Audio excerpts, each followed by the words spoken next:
you have to laugh or else you'd cry. Can we talk first of all about this migrant issue? Because one of the things about Donald Trump is, love him or hate him, in America he was democratically elected twice. Yes, he did lose 2020. He promised policies which are hugely popular, even outside his own voters, like policies on tackling the border control and deportations and tackling crime and things like that. Hugely and trans stuff, all that.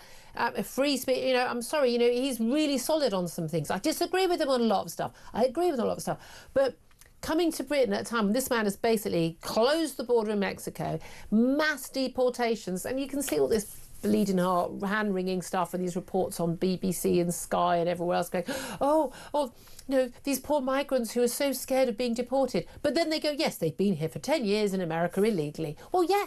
Well, then you're going to get deported. Suck it up, honey. No, I'm sorry. I've got no sympathy. I've just got no sympathy. He was able to do it. Yeah. We could do it. But we're not doing it. Because do you not think the main conversation that we would really like to be having between Donald Trump and Keir Starmer today, when Keir Starmer, he'll be there at the banquet tonight, but also in Chequers tomorrow, should actually be about how the hell do you control your borders? And I think Donald Trump will just turn around to him and say, you just need to get on with it. And I think that's the problem, is that we've got a Prime Minister who wants to sit there and think about things. Well, let's not.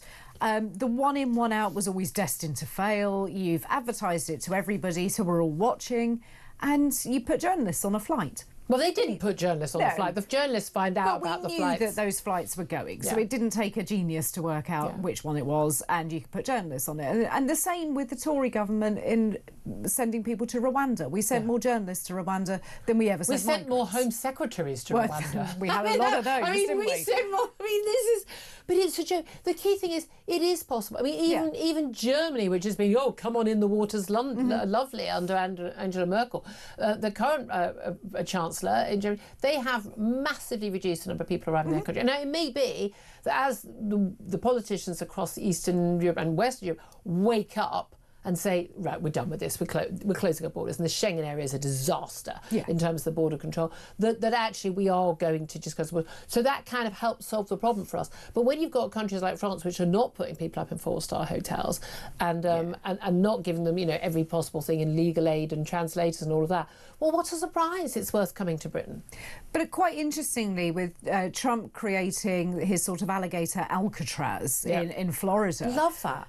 And as long as people are definitely, as long as there's a process, some of the legal process it's not great. But it's not great for Americans who precisely. There's a lot to look at. But you had Keir Starmer and David Lammy and Yvette Cooper criticising what Donald Trump was doing. But now we hear they're looking to create camps in the United Kingdom on disused military sites, MOD sites, which are going to be the same thing as the Alcatraz. Now, those MOD sites, barracks, perfectly acceptable for our fighting soldiers, men and women and their families. That's not a problem. But not for... There won't be good enough quality for... The human rights lawyers won't be happy about that. And I'm telling you right now, there's no way... Because it takes 2 years to process. And it doesn't matter how quickly they do it. Even if you've got one person being held for a month, the human rights lawyers will say you can't. You're basically holding people illegally. I'm telling you, you can't do any of this. Is the European Convention on Human Rights, is that the problem? Is it the Refugee Convention that's the problem? Is that the only answer, or do we need to do more? Or is there something that actually, where there's a will, there's a way? So to the extent that, for instance, you could have an Act of Parliament, now whether or not Prime Minister could get it through, not basically saying, you need to, when you look at Article 8? Yes. Right to family life. The one that basically says, you've got a right to do anything. That was about governments not interfering with their own citizens' lives. Precisely. And then the second paragraph, you have to look at the second paragraph, the benefits to the rest of society, to the criminality risk there. There's no basis on which anyone looking at Article 8, both paragraphs, that these lawyers and these judges should allow these people to stay, especially the criminals. And I think that's the problem, is the interpretation of the law that is there is just being too loosely applied. But it's not, people say the interpretation is not, it's completely turning it on its head. And this is what the legal profession is doing, and that's my point. So the actual article itself, and you're right, there is a second paragraph that everybody misses out, and it's not very long, so I don't know why they do that. But that is being taken over by the thoughts and wishes of a judiciary who have a very different view to the rest of us. And that's what needs to stop. But isn't that the main thing is, those people have a very different view of the rest. They genuinely do think that there's no such thing as an illegal. Everyone has a right to live wherever they want. They genuinely think that, okay, as long as they, I mean, they wouldn't have these people babysitting their own kids. I don't want them staying next door to them. That's something. Like, if you're happy to have these people in the country, have them babysit your kid for the weekend. Off you go. I mean, I'm sorry, but that's the reality. These people, this whole bleeding heart, hand-wringing liberal nonsense, it's all very well as long as it affects other people. And then when people say, well, I'm sorry, a girl's been sexually assaulted or a girl's been raped or something, or people don't feel comfortable walking past this hotel, well, then you can just call them all far right and bigoted, but it's not happening in their street because they're very international. They love the deli at the end of the road, and there's this lovely family from Eritrea at their daughter's school. Brilliant. Well, that's brilliant. And maybe they came here legally, so that's fine. But I'm sorry, they don't live in the real world, these people. And when they do see the real world, they just go, oh, I didn't see it. And these are the people who hang around with Keir Starmer and hang around with the Home Secretary and the Foreign Secretary. They live at a completely different sort of manosphere from us. They just don't, whatever word I'm trying to look at, they don't live with the rest of us. Even though they live in North London like I do, I can see the reality. I'm not blind to it. They are willfully blind to the reality. Well, they are, because they've never had to interact with it, deal with it and see the consequences of it, because they live behind security gates, their children go to a nice school. Even if they go to a state school, they go to the right state school. Absolutely. Yeah. So they're not coming in contact with it. And somebody in the deli down the road, or somebody who has a nanny of a different nationality, that doesn't count. Yeah. You're not in inner city, Manchester, Birmingham, Rochdale, wherever it may be. Where the impact is felt. And where you but can in see my area, the only school, when we looked at schools for my daughter, the only school that we could guarantee getting her into, because all the schools that were half decent, were C of E, but you had to have gone to church since word go, or live within basically sight of the gates, which we didn't. And I thought, of course we're going to send our kids to the local states primary. Didn't occur to me. That's what I'd done. Didn't occur to me. And then the only one we could guarantee getting her into was a school which the Ofsted report said 75% of the children arrive speaking only Somali. Not Somali as a second language or first language, speaking only Somali. And I thought, my kid's going to be a teaching assistant at this school. She was already reading and writing at 4. There's no way my daughter is going to get any teaching where the teacher is going to be concentrating on that. And I'm not entirely sure that these mums are going to be my big busy mates in the next few years, in terms of like, they don't want to go for a glass of wine after the school event. I mean, I'm just saying, I sent my kid to school. I sent my kid to school in North London. I didn't send her to Somalia for school. Yes. No, it's okay. No, there'll be people who you put that on video. I'm a racist then. No, couldn't. I went to a school where I was only one of 3 white kids in a black school in St. Louis in America when I was a kid. No issue for my parents. No issue for me. Didn't care. So everyone spoke English. Yes. All signed into the same culture, the same language. Wasn't not remotely an issue at all. Couldn't care less about your skin colour. But I do care if your kids don't speak English when they start school. Yeah, because you know that the resources are going to be going to those kids rather than being fairly attributed to all the rest. It's just that simple, isn't it? I want to also come back to the issue of Israel, because we know there's a lot of pressure on the Prime Minister to sort of raise the issue of Israel and Gaza.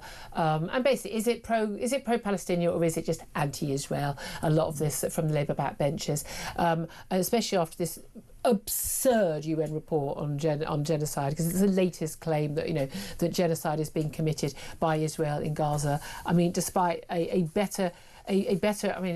all civilian deaths are terrible, but in terms of no other country in the world, when committing war against an enemy that has attacked them, has ever managed to keep the rates of civilian deaths so low by a huge factor than Israel has. No other country gives the warnings that they give, and then they're told off. Oh, you're forcing people out of their homes. Well, we're going to bomb their homes because that's where the enemy is hiding out, using them as a human shield. So we're not allowed to bomb them with the people in the buildings, and we get the people out of the buildings to save their lives. We're not allowed to do that. Israel's going, well, what are we allowed to do then? And I think that, I mean, therein lies the problem. And also we're getting the Hamas figures, you know, the Hamas run health ministry figures. So we can't verify those. They vary from week to week as to how many they are. And also I think people are very quick to bandy around the word genocide without actually thinking what it means. Well, no, what it means. A, it has to be intent, and B, if Israel wanted to commit genocide in Gaza, they could have done so many times over the last 2 years, and they haven't. They've gone out of their way to try not to. We know they've got precision weaponry. We know they've got huge weaponry. We know about their ability. They've got a mass conscription army. They're able to do so. Yes. The population of Gaza has gone up since October the 7th, 2023. I mean, there's some basic facts, like the simple fact that this is a fact, more bombs have been dropped on Gaza by the IDF than people have died. Does that suggest to you indiscriminate killing of civilians, targeted civilians? But this UN report, absolutely, these people are nonsense. This UN report, they've accused Israel of genocide. They literally don't mention the 7th of October attack by Hamas. They basically just talk about how basically Israel attacked Gaza on October the 7th. I mean, they genuinely. The Hamas don't get a mention until the 8th page, and that's only in the context of Israeli claims and statements. They query whether the tunnels don't get mentioned. The fact that there is a London Underground of tunnels, that's the reason why it's hard to reach these terrorists. There's only mentioned in the literally one mention of tunnel in the entire report is to question the existence of the tunnel under the European hospital where Mohammed Sinwar's body was actually discovered.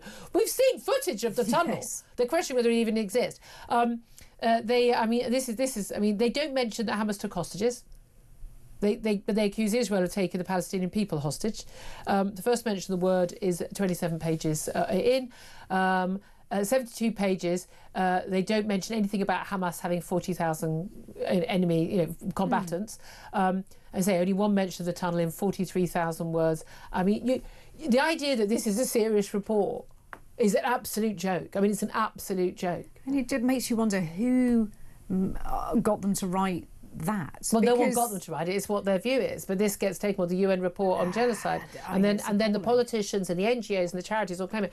Look, I went to Israel last week. I was within 700 metres of the Gazan border. You could see and hear warfare. I mean, what the hell was that? You know, we had a security guard on with a Glock who'd been in the IDF. A couple of days we had two men with Glocks. This is a country that is at war. Yeah. When you arrive, the first thing at the airport at Israel is you see signs showing where the latest shelter is. You have to download an app so the Home Command Force can inform you if there's a bomb attack likely to hit where you are. You have to put your location in. You know, it's a real, we went to, sites of bombs in Tel Aviv. It's a real and present danger for these people, but they've got the Iron Dome. But the thing that most people are talking about, is just they didn't choose this. They didn't choose this, and yet they're being accused of something they didn't do and haven't done. And I'm not being paid shekels by the Israeli government. I mean, it's just such a clear battle between good and evil at this point. I'm flabbergasted on a daily basis how many people who I think are good people don't see that. But how can a report also from something like the UN not mention what happened on October the 7th to start this? Well, why is that? I mean, that we know what happened. It is absolutely mind-blowing. It's absolutely mind-blowing. Should we talk about Charlie Kirk? Absolutely shocking murder of Charlie Kirk. The footage just absolutely shocking. It's extraordinary. That other people didn't die as well. Again, we saw when Donald Trump's that first assassination attempt where the bullet hit his ear. People often forget. A man did die. Another shot. It wasn't only shot the first. A man did die as a result of that. But the suspect, Tyler Robinson, made his first court appearance in an anti-suicide vest. So you can't rip the material because he's talked about to his parents he wanted to die.